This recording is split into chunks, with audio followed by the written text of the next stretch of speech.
Va salute. This is Troy Pacelli of Last Call, and I'm just here to let you know that the following live stream is rated R for adult language, highly inappropriate jokes, and oh, who the are we kidding? We have no idea what is going to come out of Gorilla's mouth.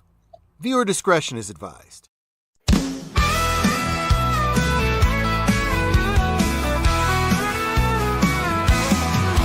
Kick back, light up, let the good vibes flow. It's Gorilla Cigar Lounge, the place to go. Politics, nerds, and the good old days. Grab your drink, join the talk, let's set it ablaze. Welcome to the lounge where the smokes rise high, where we talk what matters, no sugar, no lie. From galaxy far away to the world outside, Gorilla Cigar Lounge where legends reside.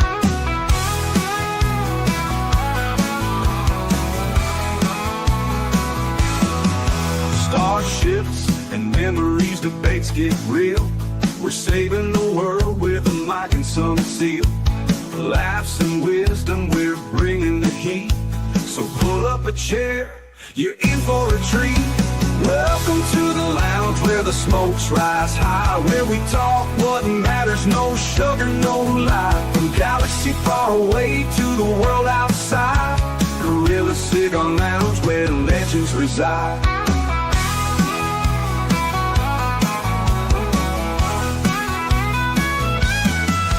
Starships and memories, debates get real. We're saving the world with a mic and some seal. Laughs and wisdom, we're bringing the heat. So pull up a chair, you're in for a treat. Welcome to the lounge where the smokes rise high, where we talk what matters, no sugar, no lie. From galaxy far away to the world outside, Gorilla Cigar Lounge where legends reside. So spark up that stove, let's start the show. At Gorilla Cigar Lounge, let the conversation flow.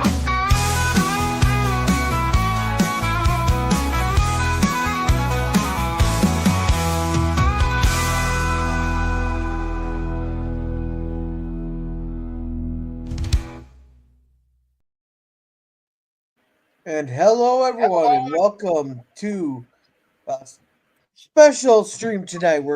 Today we are doing a tribute to Peter David there, which I found out today when I was listening. I finally got around to listening to the Geeky Geezers, hosted by Aged Boomer and Last Call with Troy Pacelli, that Peter David passed away.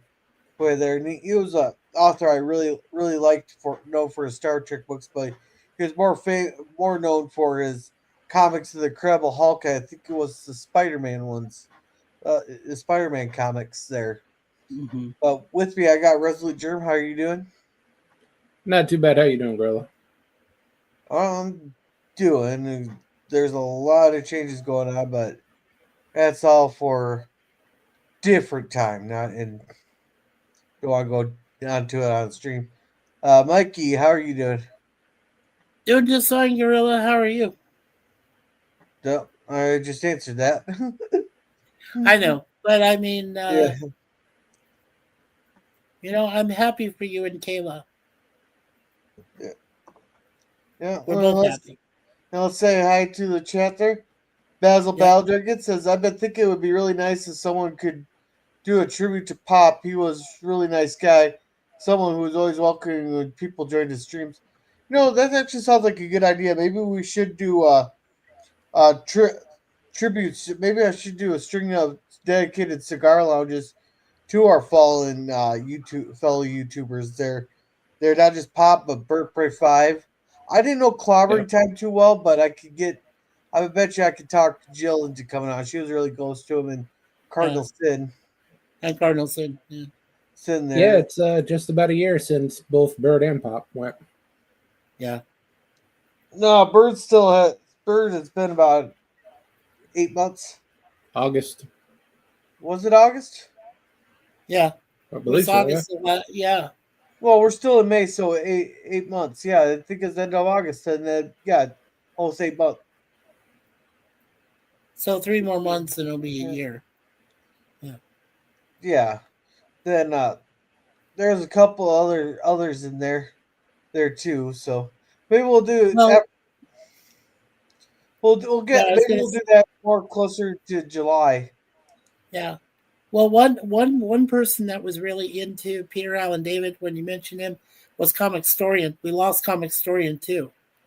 That was No. another loss we lost in the community. Okay, I didn't know him. I knew him briefly, but he mentioned some things about comics, comic books and things. And Peter Allen David, when you mentioned his name, I said, "Oh, that was Comic Storian's one of his favorite writers." So yeah, and he died. So Comic Storian. Yeah. And welcome, Yeah. Suzanne XT. Welcome. Yeah. Yeah. And we said, hope all's well with you and your son there, Yeah. Suzanne. Gave you some hugs. Yeah. So I'm gonna bring up the IMDb here. I didn't know he actually wrote for some of the TVs there, but I didn't know I didn't realize that they wrote two episodes of Babylon 5. Now, Yeah, he Jerm, did. can you guess which two, Jerm? I have no idea. Okay, so we'll pop that one up first. The from 1994, Soulmates from season 2. I don't remember that episode exactly, but the day then he also wrote "They're All the Honor Lies" from season 2 also. So he wrote two episodes, but he was also wrote he wrote the story for the Spider-Man Shattered Dimensions and Spider-Man Edge of Time. So he did the video games and stuff. Or Young Justice, And you and know. Young Justice, right, was the last thing he worked on. Yeah. Yeah, Ben 10 there, he wrote one of the episodes for that. yeah, Crusade, that he wrote animated one. series. Crusade, he wrote one episode. Yeah. And he also, X-Men, no, it's a TV series? Yeah, That's, in the X-Men 97 animated series, he wrote 3 episodes for that.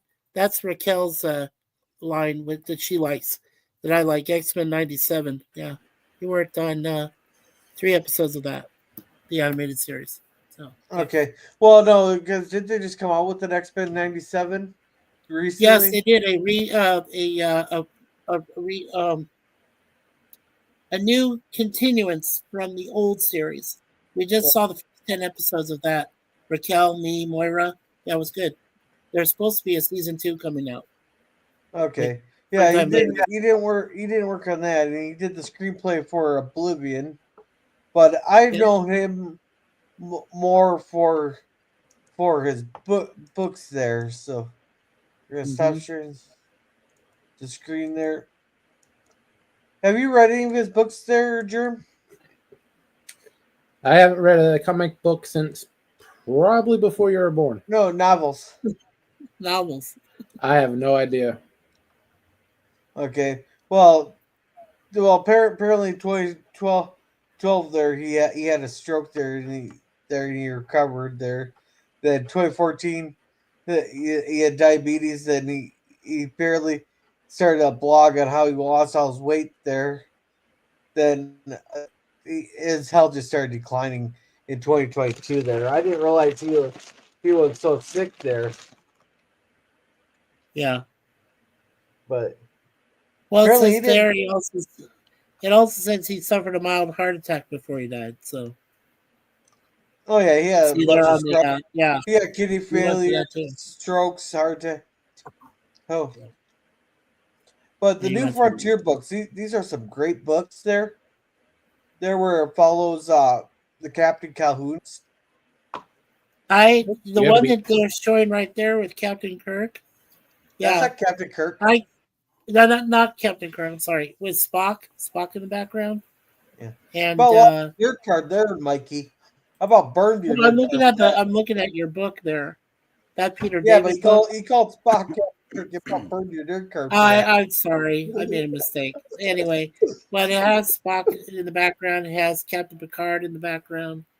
Yeah, the Yeah. Calhoun Hey, books. I do hey, remember PV. one novel I read. That was it, just one. Yeah. Hey, Yeah. PvP. Hey, Gorilla. Hey, guys. Hey, There. PvP. Yeah. Hey, Mikey. Hi, Germ. Yeah, I looked at the I voted in the poll already, and I looked. It seemed a lot of people did not know about this guy. Yeah. I barely knew of him. That was my thing. Yeah. Well, I actually never heard of him before today, but it's running what 67% never heard of him so far. So I only Well, knew a few I thought you collected comic books back in the day. yeah, but I stopped buying comic books in the mid '80s, and Oh, I'm guessing he probably wasn't active in comic books. He was probably too young at that time. well, he died. He was born in '57, I think it was. 57. So yeah. Yeah. Let's Uh, see that. Yeah, Well, this he was is the, born in 56, Gorilla. September 23rd, 1956. okay. 56. Okay. So Yeah. that's 50s, 60s. He would have been maybe around 30 back in the mid 80s. He would have just started by the time you were getting out of it. Yeah. Because I just lost, well, there's two reasons I lost interest. One, I found that I thought the general quality of comic books was in decline at that point. And I just wasn't happy with a lot of the last couple of years of the stuff I was reading. I just wasn't very impressed with it. I thought that the worst part for me was the artwork just seemed to go downhill. Because the artists in the 60s and 70s were pretty brilliant, a lot of those guys. And I just didn't think the 80s was up to snuff. Okay, actually, I'll give you three reasons. Second reason, I went to college. So when you're taking 5 college courses a semester, you really don't have a lot of time to hang around and read comic books. So that was another good reason. And then third, the pricing started to go through the roof. The companies started to get greedy. They started to put their prices up, and there were just too many damn comic book publishers too. There were so many companies back in the 80s competing with one another. I think that's when the industry started to suffer from overproduction and over competition, because eventually a lot of those companies ended going under, right? Eventually. So I think it was the 80s when the comic industry began to become unhealthy for itself. Anyway, that's about it. Yeah. And welcome, Captain Phantom Nerd. Welcome. It's been a while. Hey, Cap. Yeah. No, it's nice to see you on Germ Stream, though. Nice to hear your Yeah, voice Captain, again. we did say that if you wanted to come up, Gorilla has his stream there in the chat, and it's pinned. Yep. And Mikey said, I've seen the new doctor today, got new meds, feeling a lot better. Oh, that's good to hear, Suzanne. Yeah, that's great news, Suzanne. Yeah. And welcome back, Basil. Basil Battle Dragon. You know, Basil, your name could fit Game of Thrones perfectly. Basil Battle Dragon. Yeah. That would fit Game of Thrones just perfectly, my friend. No, but this one here, this is an excellent series of books. If anybody wants to see it, or if anybody wanted to check out some of his work there where it starts out with the Thalian Empire has collapsed, not the Tholian, not to be mixed up with the Tholians, but the Thalian there. And under Captain Picard's suggestion there, he has given the USS Excalibur, and and it falls to Captain Mackenzie Calhoun there, and they're going to aid the inhabitants there. So you got a mixture from the Next Generations there, and the Next Generation books there. You got characters from that, but also a bunch of original characters. Yeah. And they got to team up to create there. Yeah, it really just started out as a novel, and this is like the first set of books that's not based on a TV series. But yeah, then it turned into 21 books.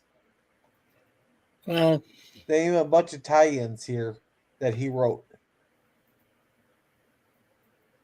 So it's a really good series there, I really would suggest. And he even wrote some of the Star Trek Mirror Universes and Tales of the Dominion War. yeah. Like I said, Gorilla, I did manage to read one of those Star Trek novels with Calhoun in it. I think it was either House of Cards or it could have been Into the Void. I know it was one of those because I recognized the front cover with Calhoun prominently there on the front. And that'd be House of Cards, probably the first book. House of Cards, yeah. Yeah. I Then wish he I could have wrote read more, right? Yeah. He wrote 3 TOS books: The Rift, The Distant Harjin, and The Captain Star. It's kind of cool with the Star Trek writers there, like that wrote the books. They kind of all kind of not teamed up, but they all kind of communicated with each other so that everything could stay in a sort of canon and ideas weren't rehashed, and everything kind of had a flow to it, even though you had multiple writers for all the different iterations. Yeah. So did It says he even wrote 2 novels for the Star Trek Mirror Universe. That's cool. Yeah. so did his Star Trek output consist of the books, or did he write any episodes in any of the TV series? Not He didn't write any Star Trek episodes, but he did do Babylon 5, and he did a bunch of Spider-Man video games and Ben 10, Justice Leagues. Oh, okay. There. Young Justice. Yeah. Then he did a bunch of Star Trek comics too. Huh. Right. Yeah. And I've never heard of this Beam Me Up Scotty there. But that's just the Star Trek stuff there. It sounds like that Beam Me Up Scotty. It says with James Doohan, so maybe that was like an autobiography kind of thing. It was before Doohan passed away, and in that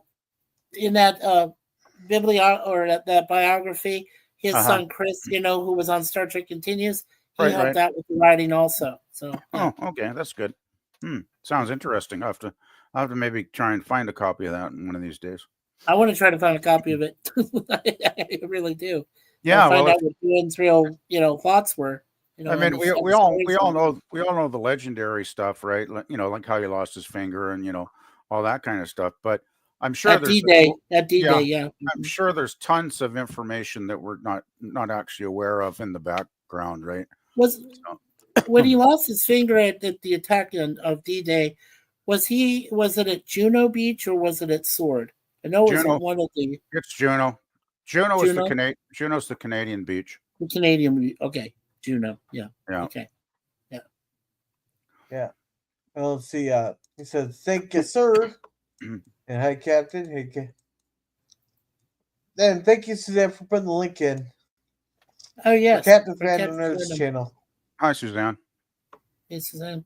Now, PvP, are you familiar with like the Incredible Hulk comics? Well, if they came out any later than the mid '80s, I'm probably not. Because I pretty much stopped buying comics. I pretty much stopped collecting around 83, 84, maybe 85. I can't remember the exact year, but it was right around that time. Okay, you did a lot more than PvP. You did a lot more than 2000. It was early 2000s he started writing the. Oh yeah, see that's long after I lost my interest in collecting comic books. Yeah. Do you still have your comic books, or did you sell them? I've pretty much sold them all because, well, there's 2 reasons for that. One, I had a couple boxes full of them. I hadn't taken any out, and I hadn't read a single one of them in like 20 years. So I thought, well, that's not a good sign when you haven't, read a book in 20 years. You're probably not that, probably not that interested in it anymore. Because I'd read all that. I read all of that when I was young, right? I read every page of every one of those damn books. And the second thing was I realized that a lot of vintage collectors of the 60s and 70s material, which is primarily in my collection, were getting older. I don't know. I was getting older. They're getting older. I'm starting to think, no, but this is seriously practical, financial stuff, right? Because the market is only going to exist when there's a good steady demand, and once the people that love that content start dying off, that content is going to lose its value, and to the point where it has no value anymore. So I figured 10 years ago or whenever it was now, 10 12 years ago, I decided it was time to start clearing them out. And also I was getting damn good prices for those books because they were going for good money back then. I don't know if they're going for that much now, but back then, I had comics that I'd paid 20 cents for that I ended up selling for like $50. Yeah. So You know, that's not a one bad thing that, investment. yeah, you know, one thing that's bothered me is who was the actual person that said, was it a person at Paramount or, you know, or the network or whatever? Who was it that truly said that Star Trek books are not canon? Who said that? Do we Well, the know? thing with that is Everybody. most people goes by the what's on canon is on screen, but now the fan base is divided where Paramount that will say the new stuff is canon, but you got some people who haven't even watched the new stuff even say that's not canon. You know, I you know like I may not like it. I would argue more that they just got the wrong timelines versus it's not canon. Like Star Trek Discovery, I think where this is where the triple timeline theory comes in. You know, I think that would have been Yeah, but you don't want to go into that triple timeline shit. no, but no. Well, you got the prime timeline, then you got the mirror universe, but after Star Trek First Contact, you could argue that another timeline started with the Borg remnants getting left on Earth there and getting found by the NX-01 Enterprise there in Rejuvenation or whatever that episode is. Regeneration. Yeah, Regeneration there, and therefore could start a whole new timeline. You know, which could explain the explain Discovery and explain Picard and all that. Even though those are shit shows, you know, it would fit that they're branched off from the Regeneration timeline. Well, the one thing, Yeah. yeah. Well, the one thing I read about David is that he did write for pocketbooks. Roddenberry, who also started novelization of them in 1979, they said that that Roddenberry's pocketbook novelization was actually Star Trek: The Motion Picture, and then eventually became, you know, Khan and so on. And during those early '80s, I think that's when, or later in the '80s, I think that's when David started writing for pocketbooks. So around that time. Yeah, I just think that I think this multi-timeline stuff is, I think it just gets beyond convoluted at a certain point. Yeah. I know as an old school fan, I really couldn't. You know, I watched a couple of Discoveries. I watched like half of season 3 of Picard, and because they had the old crew back, so I thought I'll give it a chance, right? And Yeah. it just got to the point where I couldn't watch this stuff Hey, because it was so far away from the Star Trek I know and love that I just can't yeah. think of it as real Star Trek. Hey, I didn't say they weren't crap. I'm just saying that's my the feeling on how okay, I'll give you that it's canon, but it only would fit on canon under these circumstances. Well, yeah, Yeah. But there are different layers of canon. There Yeah. is the alpha canon, which is the shows and the movies, minus everything after 05.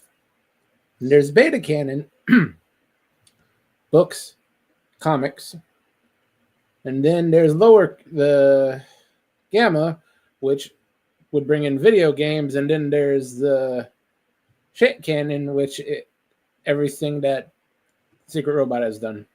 Yeah. Well, Yeah. lower decks I found humorous today. You just can't take it serious, but it's pretty humorous there. And Prodigy was pretty decent. It helped it's getting my foot in the door to getting my kid to watch Star Trek because I'm slowly working on getting to get to watch Trouble with Tribbles. Yeah.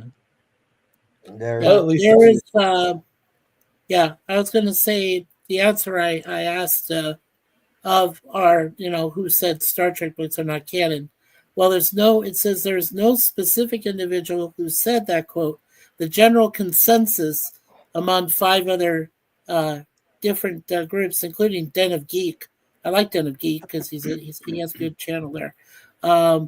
It says that while some novels are considered canon, it ultimately depends on the content and consistency with the on-screen material. Makes a lot Yeah, of it sense. depends on how much you pay Paramount to claim it's canon. Yeah. Well, Yeah, it doesn't matter. It doesn't matter. Doesn't matter who they have say it's canon. yeah. If Oh, a majority of fans don't feel it's canon, then it's not really going to be yeah. real Just, canon. just 1 sec. Have a good night, Suzanne. Oh, good night, No, Suzanne. once Hi, I take my Suzanne. leave. Yeah, Okay. Take care, Suzanne. yeah. No, yeah, Well, the thing is, there's always been these arguments about canon going back decades, though, right? Because I remember when the animated series came out, I remember reading somewhere that Roddenberry at first didn't consider animated to be canon. And I don't even think he liked the show back in the day in the 70s when it was originally airing on the Mm-hmm. TV. So there was kind of a little bit of a Yeah. fight about that. I think eventually he came around in his later years because I mean you did have people like DC Fontana and some pretty connected Star yeah. Trek people with Well, that show. I think he's still sore that CBS canceled Star Trek. Yeah, he is a bit pissy because of Phase 2. His main gripe Yeah. with the animated series was he wasn't making nearly as much money off of that as he would of Phase 2. Yeah. Well, The was Phase His 2 would have idea of been canon, which is what gave him the most money. Phase 2 going to be on CBS? yeah, I so, believe yeah. so. Yes. Mhm. Okay.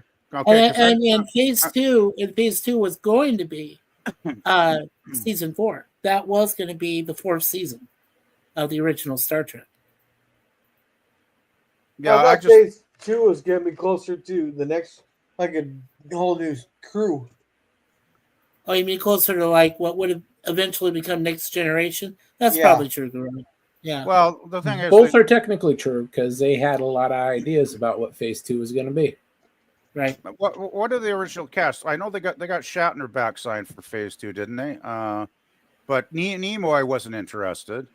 I'm just Yeah. wondering how many of the original TOS cast members actually signed on for that project.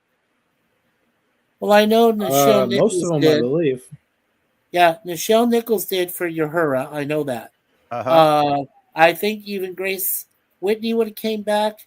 Um, Oh, I interesting. don't. I don't think.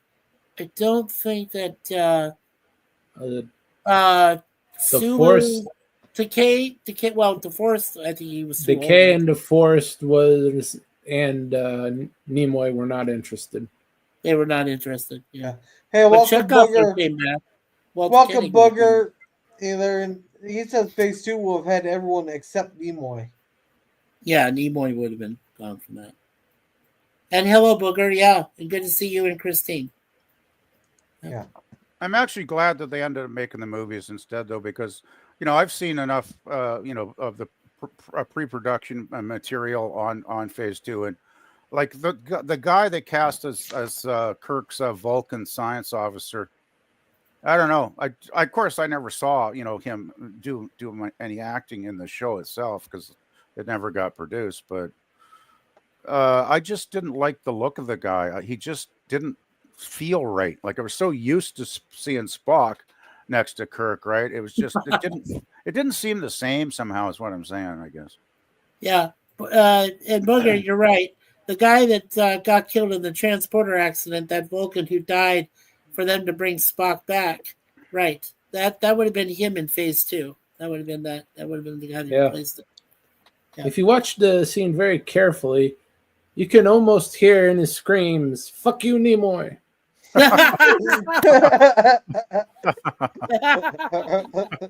Well, I know he said "f you" to somebody, but he goes, "Oh, yeah, yeah, exactly, exactly." That's a good point. That's a good point, Chirp. He says, "I have heard different stories on if DeForest Kelly would come back. Some say the scene of him being recalled was about that. Oh yeah, when he was called back to duty from that little-known stipulation that Admiral Nagura had talked to Kirk about previously. That's how they were able to get him back into the fold. Yeah, Yeah. Yeah. What they really did was send Shatner to hoodwink him. Yeah, Shatner could talk people into doing damn near anything. he did. That's true.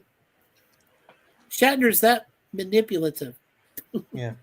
Oh yeah, just look how many times he's been married. Oh Yeah. shit. So, Yeah. so another thing that Peter David worked on was an Aquaman Pierce miniseries in the Atlantis Chronicles for DC Cop. So he did work for both Marvel and DC. He worked for both universes. Yeah, that's true. He did. Wouldn't that get confusing mixing up the universes? Well, no, I mean the only thing he didn't work for was Star Wars, so I guess we're thankful for that. you It's know, not really too confusing because they're very distinct worlds, especially different. at that time. Yeah. Marvel was always more happy-go-lucky and colorful. DC was DC always was more serious, grittier. right? Yeah. Yeah. And then the Star Trek universe is its own unique thing too. So, you know, I give it up to David. I mean, working for 3 different franchises like that, you know, as successful as he was, yeah. So is Dark Horse comics kind of like a small version of Marvel or DC? Well, I They thought used about to be this earlier. independent, but they got bought out by Yeah, Dark I Horse believe came out in the, I think it was, when was yeah, it it? was the mid '90s. So I think it was like 19. I want to say 1994, somewhere around that time. They were still brand new, and eventually one of the other franchises uh, assimilated them, if you want to use a Star Trek parlance. This one Okay. took them over. So Yeah. yeah, because he did some work for them from '99 to 24, and or to 2007. There, I've never even heard of Spy Boy. Have you guys? I've never nope. heard of Spy Boy. No, No, that no, doesn't sound familiar. I'm that's just me. looking. Actually, Dark Horse has their own website still, and they're still selling product on here. Yeah, I think Oh, they're wow. independent again now. Yeah. They were Yeah. either very closely partnered with or owned outright by one of them, but for a Okay. short while. But I forget which one. Yeah. Looks like they got a shitload of titles here. It's unbelievable, man. They're cranking it out. I'll tell Yeah. you. Yeah. Booger said one of the weird things about Trek novels is that I have read at least 3 that show the end of the 5-year mission and the change to the motion picture uniforms. Each had a different explanation. You Now, know what? Yeah, you know what, Booger? To be honest, I think that Vic Minona's finale is 2 episodes that lead yeah, right to motion picture. I mean, you yeah, see him as Kirk in the Admiral's uniform at the end of part 2, talking to the crew, saying he's moving on to Starfleet operations. I think that's a great closure for him to go into to go right into the motion picture when you see him come off the tram there, the whatever yeah. monorail thing, and he Well, walks through. well, when they're writing the TOS books and all that, nobody was really. Everybody was off doing their own thing there. But once you start getting into the DS9, TNG, especially the TNG and stuff like that, a lot of those authors collaborated with each other so that everything would make sense and not have that problem right there. Right. TOS ones didn't really do that. Then you got like David Calhoun, he worked with David Mack and stuff like that, which I'm tempted to do like a chapter by chapter read through of Star Trek Destiny because I think that's the best Borg origin story we've had. Yeah. And again, Yeah. Actually, I could, Yeah. I'm He just says gonna. IRC Dark Horse had some powerful backing. Yeah. Actually, I was just gonna say Dark Horse. I figured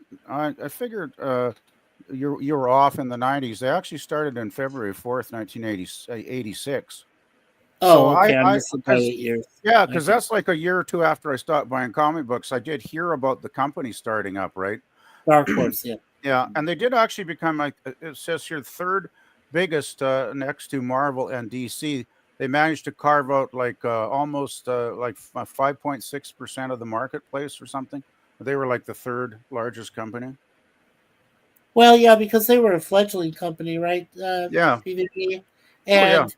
and well, I did a previous I did a previous stream way back when I had the crappy computer, before it went shitty. I did a complete rundown. Well, at least in my own opinion, I did a rundown of the Marvel Cinematic Universe, the DC Extended Universe, and Dark Horse. And I asked in a poll, I asked, well, what was your favorite comic book, universe growing up? And I'll be right back. Dark Horse didn't get a lot of votes, but Hmm. actually some of the other ones that, like, where V for Vendetta came from, where Punisher came from, all these other comic series that created the other those different films actually were more popular to some people in the poll at the time I did it. So yeah, Okay. I you know Yeah. isolated moments. Yeah. And They definitely produced a lot of content over the years. That's for sure. oh yeah, for sure. Did they did we resolve, did we say that officially as of now the animated series is canon, considered canon, or is it not still? I think It is up in the air. you're talking about Star Still up in Trek. the air? Yeah, Star Trek, the animated series. I think a lot of people do consider it canon now because I mean you had Dorothy Fontana writing scripts. You had most of the cast except for Walter Koenig back doing the Right. voice acting. Um, And James Doohan Yeah. did a lot of the creature voices too in those yeah, episodes. and Yeah. don't forget you also had Koenig wrote an episode himself of the series. He did. So, Yeah. and I'm sure there were other connections to the original series, among the production staff or whatnot, right? There probably were. Yeah. I'd have to look at. Oh, didn't David Gerald? He wrote an episode too, I believe. Did he not? Yeah. David Gerald did. Yes. Yeah. So there's a lot of connectivity with TOS between that and the animated series. So I think a lot of fans consider it canon. I don't know.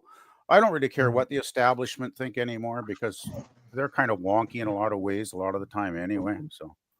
Yeah, and I was just reading a little bit further here. What Booger says, he says, "I don't dislike Continues, but I prefer New Voyages Phase 2." James Cawley, yeah, he gets overlooked a little bit because he was the first of the two to put it together. He did 10 episodes, and they were made out of Germany mostly. They would call it Deutschland. It was a production company there, and so. They did, yeah, so he did 10 episodes, and if you look it up in YouTube, he officially calls it season 4 and called it New Voyages, but it would have been called Phase 2, except since Phase 2 was already used, he said, well, then why don't I make it New Voyages? So that's what he ended up doing. But he did use the Phase 2 symbol in those episodes in those fan films. God. My neighbor's dogs there is not shutting the fuck up. Oh, yep. We had the alarms go off, Yep. God damn. We had the fire alarm towers go off here a couple times too. You heard that, right, Gorilla? Jeez. There was an issue on the 17th floor, and then there was an issue on the 16th floor. I don't know. Did somebody die? It lasted a little while longer than expected. That was kind of weird. Yeah, I prefer Continues actually. I watched a New Voyages and I found some of the cast weren't quite up to stuff, and the makeup, like I don't know who did the ears on the guy in New Voyages. the Oh Spock yeah, ears. yeah. They Yeah. were bad. They took me right out of this. Almost took me out of the story, but the story was good enough. Thankfully, I managed to get into it. But the only thing I really liked the guy playing Chekhov. I thought he did a good Chekhov impersonation. Yeah, and of course the late Grant Imahara, who played a great Sulu. No, but Imahara's in Continues. I know, but that's why I Yeah. said he was a better Sulu than the one in New Voyages. Oh yeah, Right. yeah, definitely. And I think the Uhura lady in Continues is more attractive as well. Actually. Oh, definitely. Yeah. Let's And she's a catch up trained on. Broadway actress too, so yeah. Let me catch up on chats here real quick. But Yeah, go Vic's ahead, Billy. version is now the 4th version of the story. Right. And Christine like Peter David's Babylon 5 books. Cool. Oh, did he actually write some Babylon 5? Five He books? actually wrote some novels for Babylon 5. Yes, he did. I didn't even know Babylon 5 had that many novels to write. I Well, thought if no, anything, it'd be Booger and Christine, I told you, They Gorilla. They're don't both have a lot. cosplayers. They're Comic Cons. They know. So yeah. Compared to Star Trek, they have very, very few, but they do have a good chunk. Yeah. okay. Their best ones is the Techno Mage books. And Booger, when did that poll come out on the official Star Trek website? Because you said that TAS is canon, but it was only determined by a worldwide fan base on a poll. When did that come out? Or let us know in the chat. Yeah.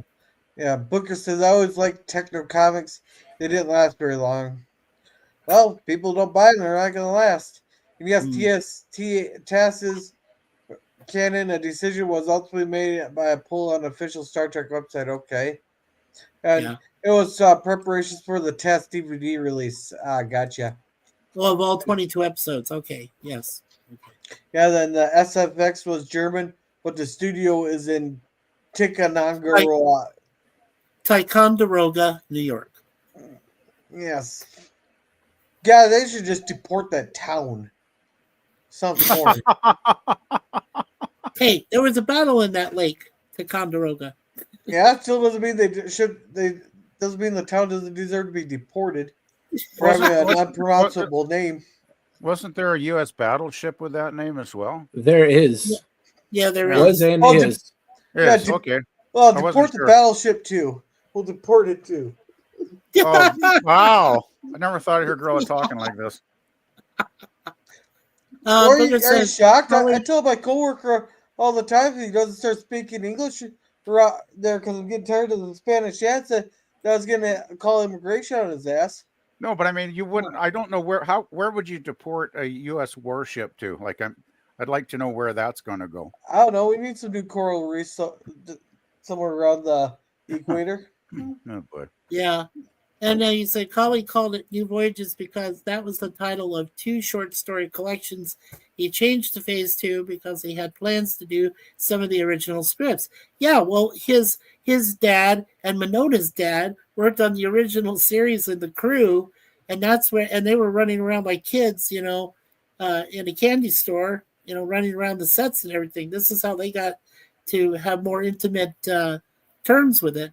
He briefly returned to New Voyages for Mind Sifter, which is one of the better episodes, I have to say, with Colley, is Mind Sifter. Because that story appeared in one of those books. Yeah. He did that one pretty well. I like Mind Sifter. Yeah. One of my favorite ones. Oh, wow. Bugger, I wish I could have. Where is that available? Could you send a link to us? Oh, no, he's not a wrench. We got to make him a wrench so he can send that. 250th anniversary of the battle. Wow. Reenactment was live on YouTube. That's cool. Yeah. At the Battle of Lake Ticonderoga. Yeah. Yeah, that'd be cool, Boulder. Yeah, Fort Ticonderoga. Well, it was on the lake anyway. Yes. Fort Ticonderoga channel. Okay, cool. Yeah. We'll check that out. Thank you, Boulder. Yeah. There you go. You're now a mod. Yay!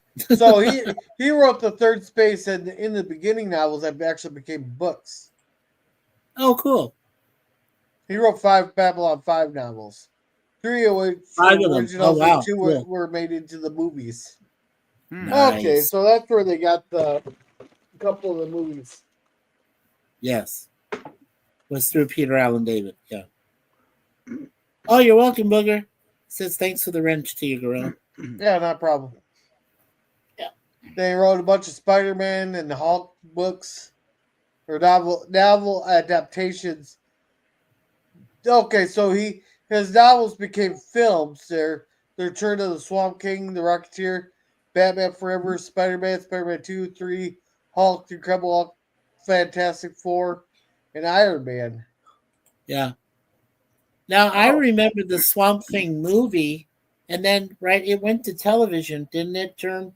couple seasons, or was it one season? Which version? Swamp Thing. Had 4 episodes. That was it. Okay. Yeah, it just got a light run, but ABC did repeat it for about 8 years. Yeah.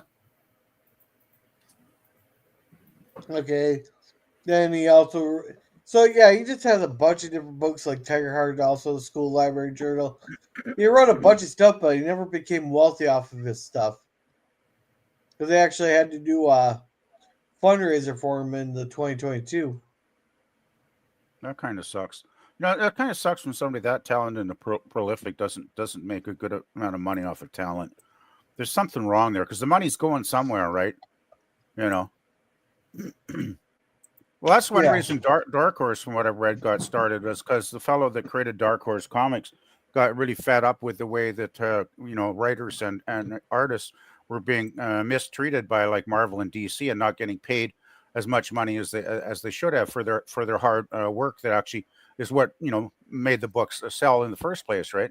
Mm-hmm. So he started Dark Horse, I think, with creator rights, and I think he paid the people working at Dark Horse, better money than Marvel and DC were at the time. So yeah, I just think that's awful when a guy can't make a good living. I mean, this guy was so prolific. I mean, you have to have good talent to stay in the business and produce that much content. That's unreal how much he produced. Yeah, and Booger put in the website there on YouTube to watch the. It's over an hour. It's an hour and 23 minutes 30 seconds, I believe.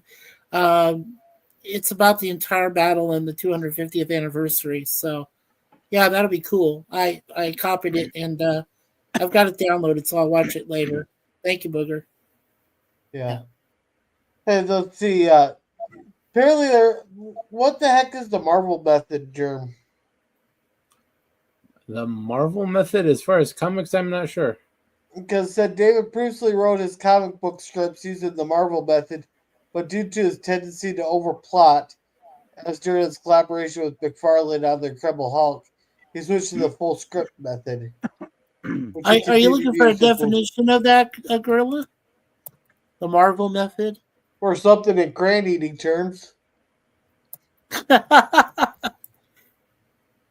That might be the definition.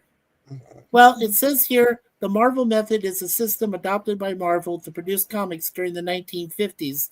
It is a collaborative approach between writers and artists to create their stories. The method was developed because Stan Lee recognized that he had so many ideas and so many stories, but not enough time to create and develop each of them to their fullest extent.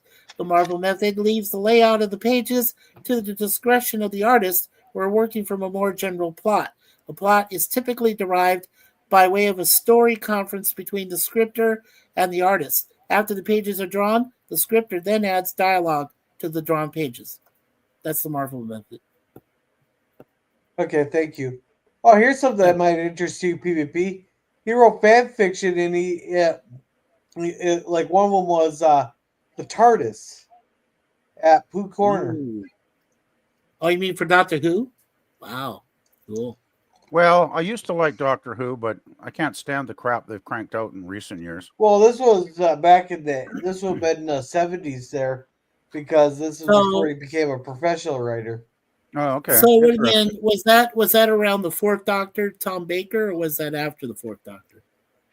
Oh, if I know it doesn't give me a date. It just says before he became a professional writer. Because growing up, the Fourth Doctor was my doctor. That was my Wasn't Tom Baker around 70s or maybe early 80s? He was early 70s. Early 80s. Late 70s, early 80s. Okay. Yes, that's true. I believe it was 81 that he changed out. Okay. Changed out again? Yeah, okay. Well, it seems like I've never actually seen any of the Tom Baker episodes. I hate to say it. I've never got around to it, but... well, they blamed him for creating the Daleks. Okay. Well, they had the Daleks way back before that, and the black and white shows they had the Daleks. Well, they had a time machine. They had a time travel episode where he goes back to where the Daleks weren't even created yet, but they were in the process of becoming sentient, and it was the doctor's decision, he could have ended them right there, but the doctor's decision to leave it alone ended up, the Daleks becoming the more powerful, eventually becoming the more powerful alien beings, robots in the universe. So, Yeah, well, I remember I watched some of the 60s episodes because the Space Channel used to show the black and white ones on here, and they were pretty good. Like they were, around 25 minutes because I think it was a half-hour show then. Yeah, they And, weren't that long. yeah, they were entertaining. I mean, the production values were non-existent, but the cast was generally good. The scripts were generally solid. The Daleks still look pretty cool. Even they were I don't know how they put them together because they must not have had much of a budget to build those things. But generally the episode when it was kind of like serialized too, wasn't it? Because you'd have episodic in a sense, but you'd string like 4 or 5 episodes together to create a larger story. I think they did back then, right? If I remember correctly. So yeah, they were good episodes, and I liked the reboot. What was it? Early '80s or whenever it was. What was the first guy in the reboot? That was 05, and that was Eccleston. Yeah. I thought the reboot was pretty decent for a few seasons there before it started to go downhill. Yeah, I kind of lost. Yeah, Booker talking about some of the other doctors there in the chat. I kind of lost track after. Well, after I like I said, I grew up with Tom Baker. I did manage to watch a few of Matt Smith when he did it. I never watched any of the Capaldi. Never got into any of the David Tennant at all. So, it just, remember that authors taking on commissions for novelizations do not own their own work product. That's true. Yeah. Yeah, which it can be a shitty, either it can be a really good deal or it can be a really shitty deal. Right. Yeah. And, I like Christopher Eccleston. I thought the first series he was in was pretty solid. Stories are pretty good. Unfortunately, he only wanted to do the one season and then he left. So that was a bit right. And I do briefly remember Sylvester McCoy. Was it McCoy or McKay? Was it McCoy? Okay. He said he used to say there were no doctors after Sylvester McCoy. I begrudgingly accepted Paul McGann. Nah, I didn't like Paul McGann. I definitely stayed away from Jodie Whittaker. No woman doctor. I'm sorry. I stayed away from New Who, but eventually watched some. Yeah. Well, Mikey, you're sexist. It's not just the problem. I am not sexist. She just sucked. It's she not didn't do her job. Yeah, it's not the problem of her gender as the doctor for me. It's the problem that she's a terrible actress. Just terrible. And the And the politics. stories were terrible. And and then they started cramming the social justice warrior shit down our throats, right? Like, yeah, right. Like nope. He says, however, I can't tolerate the benefits. I don't even want to talk about the current Doctor Who because that might get girl in trouble with the YouTube censor police. Overlords. Yeah, you might get kicked on. PB, I'm pretty sure you can't say anything that's worse than some of the stuff we said on the streams. Well, do you know anything about the new Doctor, the guy that's currently playing him? You mean the African American guy that's playing him? Well, he's actually from Africa. Peter Capaldi is that you're talking about. So no, we're talking no, about no, we're not talking about Capaldi. No. Yeah, but I'm just saying that's how much I know about Doctor Who. I still don't know who Peter Capaldi is. I never actually got around to watching those either. I thought he probably would have been a decent actor, but I think they saddled him with crappy scripts from what I've heard. Yeah. But that new guy, he's actually from Africa. He's not African American. He's actually okay. So he's just pure African. Okay. Yeah.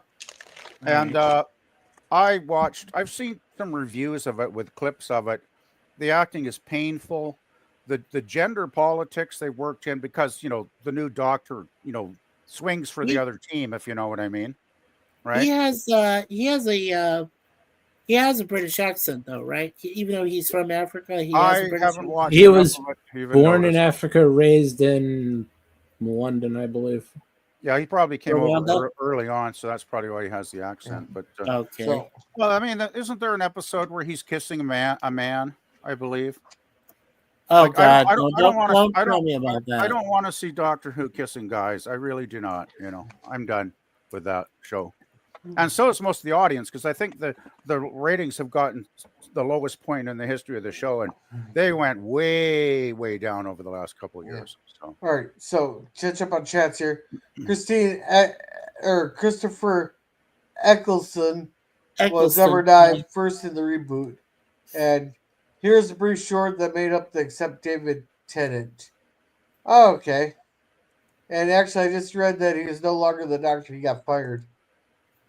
Okay, he's portrayed. He's the 15th Doctor.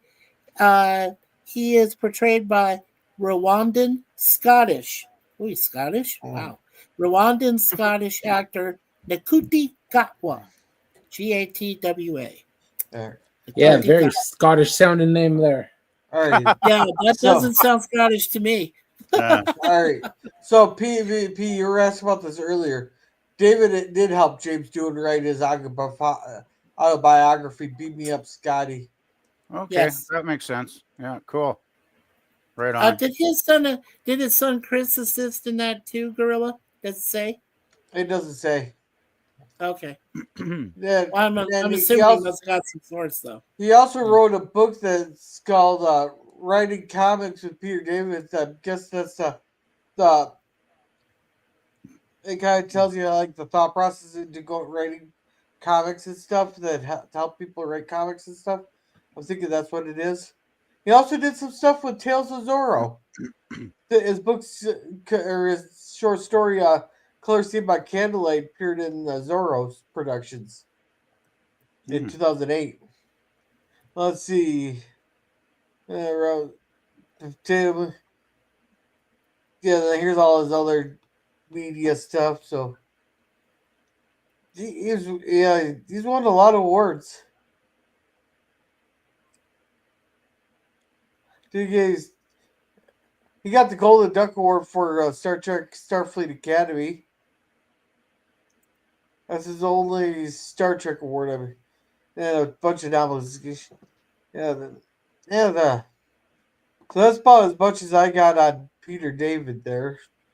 Well, and he won a number of awards too, right, Gorilla? He won some comic awards. Well, he won in 1992. He won the Eisner Award, named after the guy that was in charge of Walt Disney back then, Michael Eisner. Yeah. No. I think that's probably not correct. I think that would be after the comic book artist Eisner. Oh, I'm sorry. Okay, I The- thought the- it was named after the Walt Disney schmo. I'm trying to remember his first name now. No, Michael Eisner. Fuck. Does that guy have any creativity in his entire body? Jesus. No, No. Just give me a second here. I'm going to see if I can find him because he's I think one of the great artists. He won the Eisner Award, it said, in 1992, among several others. Different ones. Oh my gosh! Okay. Well, Booger. So Gatwa is no longer. He says he is the one I read who has parted ways with BBC after only a year. Oh, okay. Yeah, that's the name. Nkuti Gatwa is. They said he was the current Doctor Who, so maybe he's had some discussions with the BBC. I hear the ratings are so bad they're probably going to cancel the series after the next season or two. That's probably what the argument was about. Yeah. By the way, it's Will Eisner. Eisner. Okay. His most famous creation is The Spirit, which is a fantastic character. Great comic books. I used to read it because they were republished. They were like in the 50s, I believe, but a lot of them were republished. We sure did. A lot were republished in the 1970s in magazine format. A nice, beautiful, big magazine color. Really gorgeous books, and what an artist! The guy had a creative mind. Like, wow, just impressive. Yeah, I was laughing at this PvP where he says Michael Eisner brought alcohol to Disney World. He sure did. He also brought it to Disneyland too. So yeah, it's Will Eisner. Will Eisner's the comic book creative legend that the award would have been named. All right, that's where that came from. I didn't read a lot of comic books. I posted in the private chat about Eisner. If you want to read background on Wiki. Oh, And where cool. did he There it leave is. us? He passed away about 10 years ago at age 87. Yeah. And then, of course, we all lost the great Stan Lee not too long ago, too. So, Well, it's been a while now, actually. yeah. I like the tribute they did to him. The Marvel tribute they did for him back was just after he passed. They had a whole tribute with all the movies he appeared in. It's on YouTube somewhere. It's where it shows every one of his cameo appearances on everything. So, starting with Iron Man. Okay. Well, even before that, I mean, he was in, he was in Fantastic Four and the Silver Surfer. He's trying to get into the wedding party reception, and he says, "I'm Stan Lee." He says, "Sure you are, buddy." And they look down the list; he's not there, and Oh, yeah, boy. there's a few things he did. Yeah, Oh, a lot of fuck, things. the Actually. dog's going at it again. But anyhow, I think this is a good place to wrap it up there. I was sad to hear about Peter David dying here. We're going to check our poll here. All right. So we had 9 votes in the poll.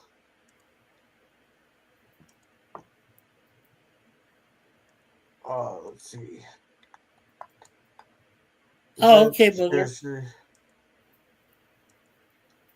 He says apparently BBC denies that the doctor has been fired.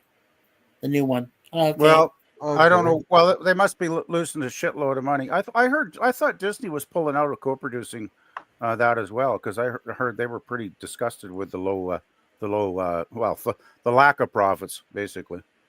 You're right. And go ahead with the poll, Gorilla. So apparently, out of the 9 votes, there are 5 people never heard of him. 3 people knew from his Star Trek novels, and then 1 person knew him from his comics. That was me. I knew him from his comics. Yeah, so I don't know. He's not the most well known of the writers, but he is a writer there.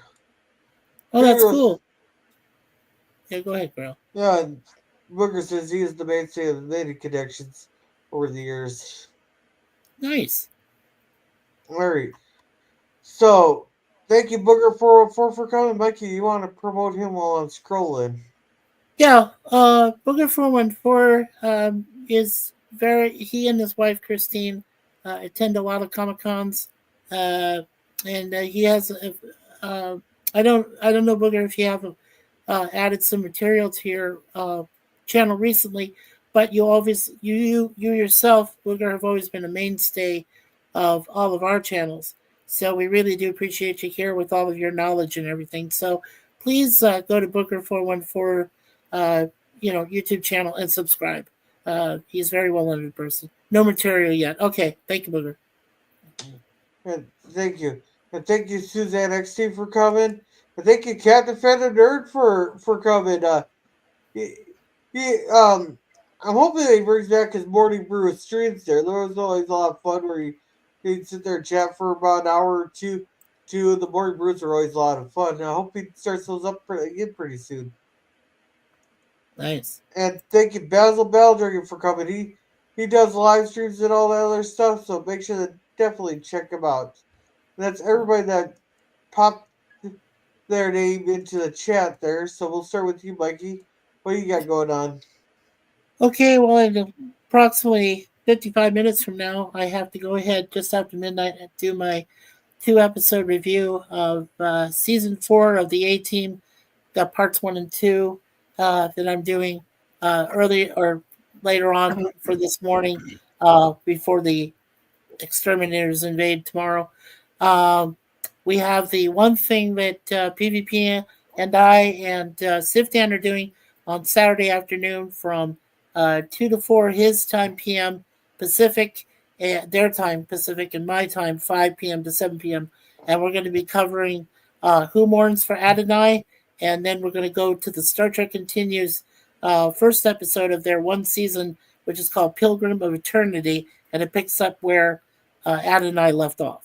So we're going to be doing watching those two episodes, and then we'll do a quick review after that. So that's coming up this Saturday, and then of course, I'll be there for you tomorrow night. Well, not Thursday night for night court, unfortunately, but for Friday I will be there for you for Walton's for the house, and then of course I have no idea what you're showing on Sunday, but Germ gave me a hint, so I guess we'll have to wait till we see it. So, Alrighty. it's always expect the unexpected here at Mikey's. And PvP, what you got going on? Nothing much. Going to finish my work week tomorrow, and looking forward to seeing the last of first season of Night Court with you tomorrow. What time are you going on? Is it going to be? I might have to start it a little bit earlier since we're going to do 5 episodes there, so I'll stick at 8:30. So that would be 6:30 my time then? Yeah. Okay, that should work because I'm working right through till 6 o'clock. So that should work out just about perfect, actually. So yeah, that should be good, Gorilla. Anyway, not much going on the channel right now. Oh, by the way, I posted in the private chat if anybody wants to take a look at Will Eisner's cover art for the comic books he was doing way back I think he started them in the 40s, actually, come to think of it. They go way back, but the cover art, if you click on the link there, that's the bottom one in the private chat, his cover art is amazing. Like, the guy was truly one of the best comic book artists, in my opinion, that ever lived. Great composition, great drawing skills, great color. His comics always pop with great colorful scenes. His page layouts, the way he would lay out each page one after the other, were often masterful, masterfully constructed, just really things of beauty. I think, he's one of those comic book artists that I put up at the level of, like, a fine artist. Like, he was a fine artist level. In fact, there's a lot of fine artists that suck compared to Will Eisner. So, yeah. Anyway, that's about it. I guess that's about it. And Walton's on Friday, of course. Yeah, Jer, what do you got going on?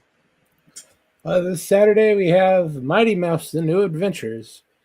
Then Monday it is Mothra. Alrighty, I won't be able to make it there Saturday. I got 4-in-1 birthday party to go to. Wow, you poor bastard. My sister only knows how to have kids in May. In October. She's a May Day girl. Oh my goodness. Yeah, so then as for me there, so tomorrow we'll finish up Night Court. Friday will be the Waltons episode, The House. Yeah. And Sunday we got a mystery movie night there where it's kind of something. It has a relationship to the Terminator, a distant relationship there. It's going to be a lot of fun. Either that, you're going to absolutely hate it and unsub, one of the two. But then otherwise, another cigar lounge on Tuesday, unless someone else I know dies. So, with don't tempt fate, Gorilla. There's been too many people popping off the last couple of years. Yeah, back and forth.